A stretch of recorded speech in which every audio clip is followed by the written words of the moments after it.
Endigi mijozimizni kech bo'lishiga qaramay kelibdilar. Rossiyaning Ufa degan shahridan kelgan ekanlar. Biz ham majburlikdan eshikni ochib berdik. Aka, nima deysiz? Mana Rossiyadan ko'rib kelyapman javob. Nima uchun aynan zamon? Rossiyadan Instagramda ko'rgandik, aksiya bo'ladiganini, 9-oktyabrda boshlanganini, YouTube'ga qarab kuzatib yurgandik. Vaqtimiz qiz bo'lgani uchun yetib kela olmadik aksiya vaqtiga. Bu eshiklarni oldin ham xarid qilgandik. Yoqqandi, sifati ham, narxi ham gapirishga nima deydi, til oldida bunaqa narxi bo'yicha, sifati bo'yicha. Birinchi marta olmayapman. Hammaga taklif beramiz, O'zbekiston, Rossiya fuqarolariga hammasiga taklif beramiz. Qani, Tojikdan kelishdi, Qozog'dan kelishdi, Rossiyadan kelishdi. Nima deysiz? Bu kelishuvmi yo shundoq o'zingizga olasizmi? Yo'q, bu o'z eshikni o'z sifati ko'rsatib turibdi. Hamma narsa narxi, hamyonbop, sifati yaxshi.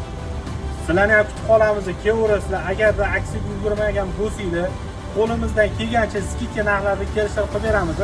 Hozir kunda listni ochgan esa narxi o'zgarib qoldi. Lekin akamlar uzoq joydan keldim deganlarga qo'ldan kelgancha kelishtirib qilib berdik. Bizlar rozimisiz? Rahmat. Tavsiya etasizmi xalqqa? Hammaga tavsiya etaman. Hammaga rozi bo'ling. Rahmat.